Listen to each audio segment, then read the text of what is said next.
Hey everybody, Quad Nines here with a little EDH deck tech. This is my Atraxa Infect build. I already did one on my Super Friends deck, which is actually in here, but this was just for Infect. So yeah, you kind of get singled out sometimes. Everybody's really scared to get one-shotted, which can happen. But it's a lot of fun to play, actually. You never feel like you're out of the game if you can politic pretty well. Maybe, you latch on to one player, knock them out, and just hope some other players are leaving you alone. You can definitely get there. Can definitely have some big plays. But anyway, enough of that. Let's go to the deck. Going to start off with the land base. Honestly, it's not optimal. Most of my really, really great mana fixing is in the Super Friends deck. I do still have some good fixing, but this one's doesn't have as many fetches, doesn't have many dual lands, stuff like that. But I've got Command Tower, Reflecting Pool. Then I've got some of the Tri-lands, Seaside Citadel, Opulent Palace, Stancept Citadel. Is that right? Yeah, 2 Citadels. Didn't notice that. So I got those 3. And then I got, here's some basics. Got 3 Swamps with my favorite art. 3 Forest. 2 Plains and 2 Islands. Green and black are definitely the most prevalent colors in here, but you do need the other fixing.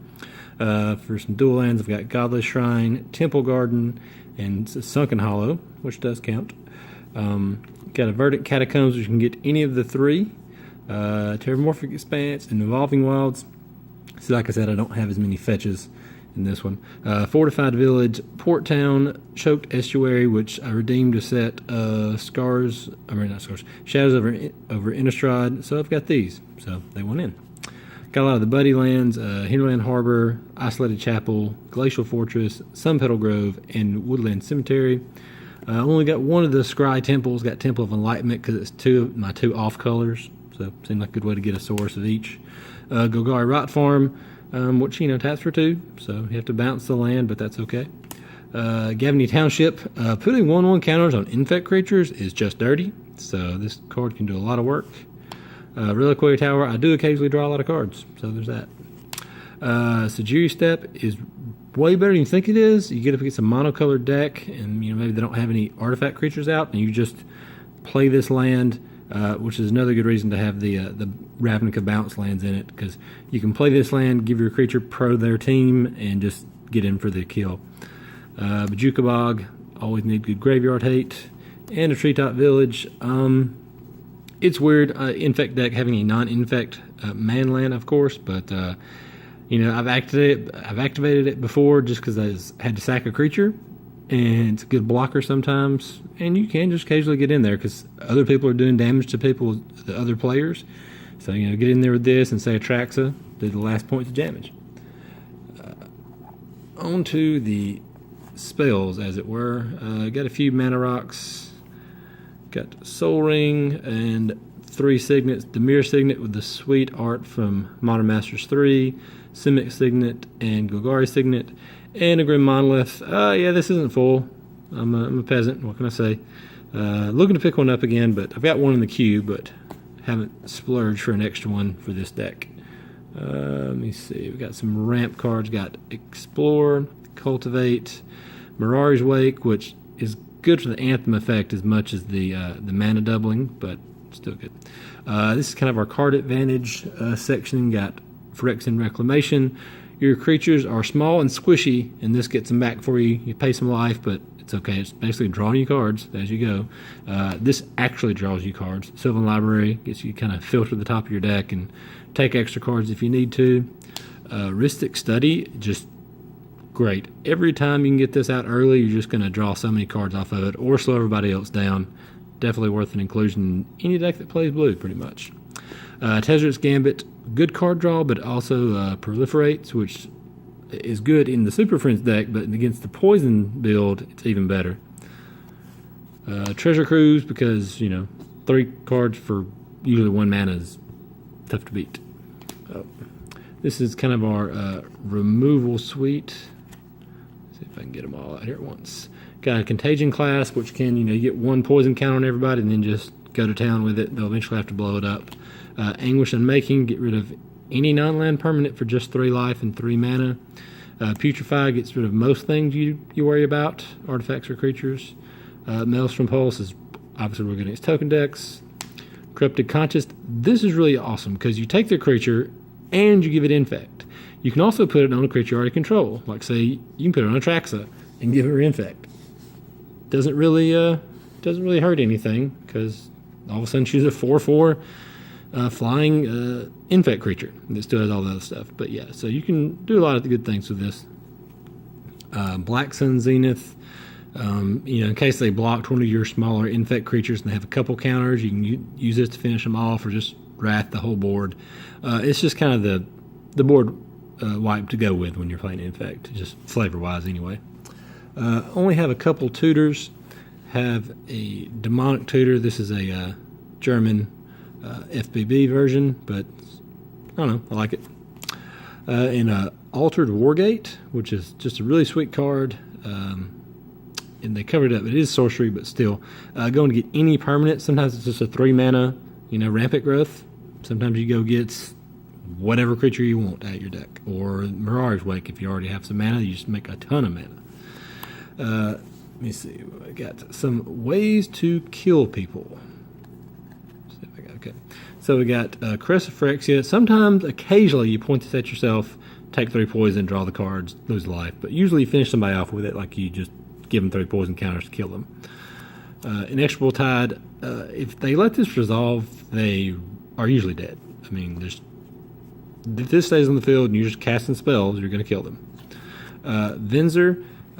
Definitely the Planeswalker for this deck because of his middle ability that everyone forgets. It says -1, creatures are unblockable this turn.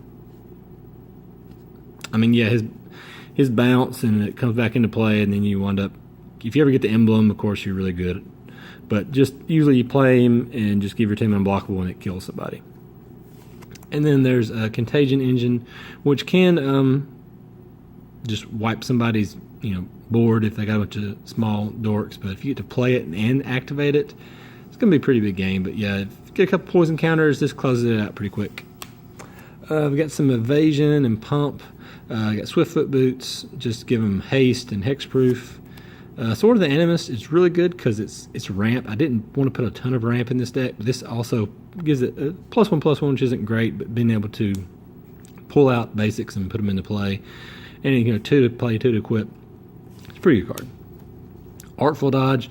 It seems like a silly card to put in, it's in a commander deck, but giving something unblockable for just 1 mana and flash it back as well. You only need a couple big hits and you can win the game. So that and the art's really funny. So, and of course my favorite card. I play this in non-infect decks. Just Tainted Strike, because you never know when somebody's swinging at one of your opponents with a 9 power or 10 or more creature, and you're like, this ain't no blocks. You're like, kill you? Because it says target creature, not that you control, but you can give somebody else's creature Infect and +1/+0, and it's such a blowout. I've had people die on like turn 5, not from me attacking them. They just are attacked, and there's some huge creature out early, and they're like, yeah, no blocks, I'm at 40, and they're like, no, you're dead. Anyway, if you don't have this card in a black deck, you should play it. It's good. Vines of Vastwood, it's a legacy and modern Infect staple. But yeah, it's just that good. 2 mana, and it's usually +4/+4.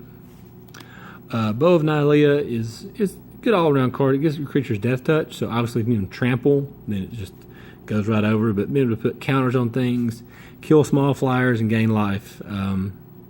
You also can put cards back in your deck from your graveyard to keep from getting milled out. So this is a very versatile card that does a lot of good things for this deck. I got some more straight up pump spells. Let me see what we have. Where are they at? Okay, so we got Might of Oaks. I got the 7th edition one here. Target creature gets +7/+7. So usually they're dead. It's 4 mana, but it's instant speed. So usually they're just dead. Stonewind Invocation is my favorite 4 mana pump spell because it's split second, and it gives your creature Shroud and +5/+5. So once again, dead. Overwhelming Stampede is, can be better than Overrun, but it gives them trample and they have Infect, so you don't need that big of creatures. But yeah, if you've got Atraxa out and you have all your Infect creatures +4/+4 and trample, it's pretty good. Hatred is amazing with Atraxa because you can just kill somebody. 5 mana, pay what, 17 life, and she's 21. She's 21-4, and then you just gain 21 life back after paying 17 life. So you kill somebody with commander damage and gain 21 life, or gain back 4 more life. Or you can do it to an infect creature. Like, it's instant and it's pay life, and you've always got a lot of life in commander, or you start with a lot of life anyway. Become immense, again, constructed staple for infect, and it works here too. So instant +6/+6 for sometimes 1 mana. Howl from Beyond, an X pump spell at instant speed. And just happened to have a beta one I picked up from Open Boosters a while back. But yeah, sweet card.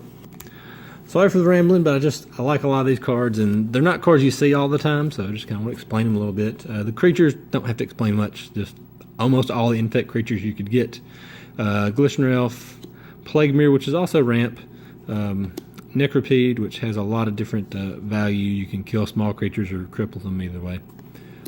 Ichor Mirror, nobody wants to jump in front of this guy, but they usually have to. They don't want to get hit at all. Blight Mamba is really hard to get around.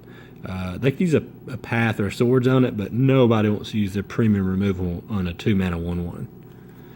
Plague Stinger has flying, which really gets in there sometimes. Flensermite just has sick art, and once again, it's got lifelink, so kind of keep you from dying.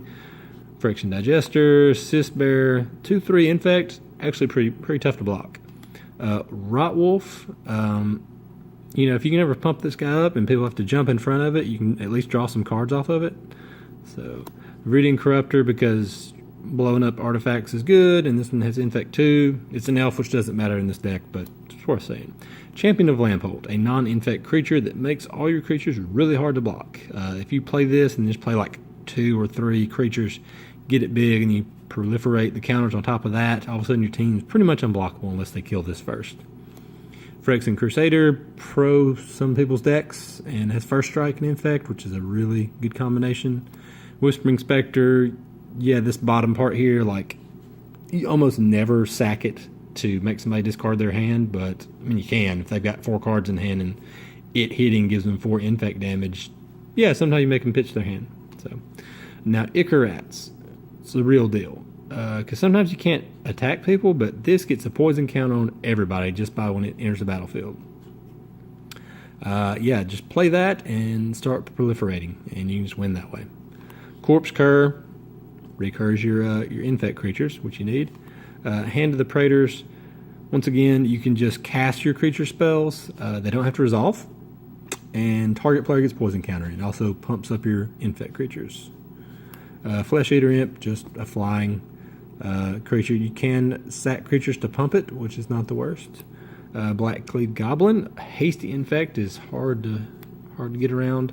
Viral Drake, now this card's crazy good. 1/4 that has Proliferate on the card for just 4 mana, so it's a flyer. Another non-infect creature, but Odric, if you have Atraxa out and any infect creatures and you play Odric, it's very scary because your entire team just got up to the air, has Vigilance, Death Touch, Lifelink. What if it's out there with Phyrexian Crusader? Now they're all just basically unblockable. Death Touch, First Strike, and all the other things is just crazy good. Rafika the Mini, this is one of my cute cards that, you can one-shot somebody if you play Rafik and then give something Exalted, that gains Double Strike, and you get the picture. Just one-shot people. Putrefaction, another thing that just has been known to one-shot people. If they get a couple counters, then you just hit them with this. Same with Skithrix. Being able to regenerate Skithrix and give it haste kills people out of nowhere. I used to have just a Skithrix deck, but I did take it apart for most of this. I haven't played it in a long time anyway. Xing Juggernaut is this, colorless infect creature that's really huge that hits somebody. This is my favorite roll a dice card because you just roll a dice, see what it attacks, because it has to attack somebody. And, somebody gets sad. And the last card in the deck is Phyrexian Swarmlord. Just get it's at the beginning of your upkeep, put a 1/1 green insect creature token with Infect onto the battlefield for each poison counter your opponents have. So you play Icarats in a 4-player game, and then later you play this, where you're getting at least 3 insects every turn because you gave them all a poison counter from your Icarats. So anyway, it kind of gets out of hand. It's still a 4/4 with Infect for 6, so it's good stuff. Sorry this is a bit of a long one. It's about 15 minutes, but I just wanted to go over the cards and show them off. I had picked up, a lot of foils and a couple like beta cards or FBB. So, like I said, the mana is not perfect, but it's actually pretty good mana fixing. You could obviously add fetches and duels and get better. But hope you like the deck. Let me know what you think. There's obviously some cards I could change, but this is just the one I've been running for a while. So like I said, comment down below, and thanks for watching.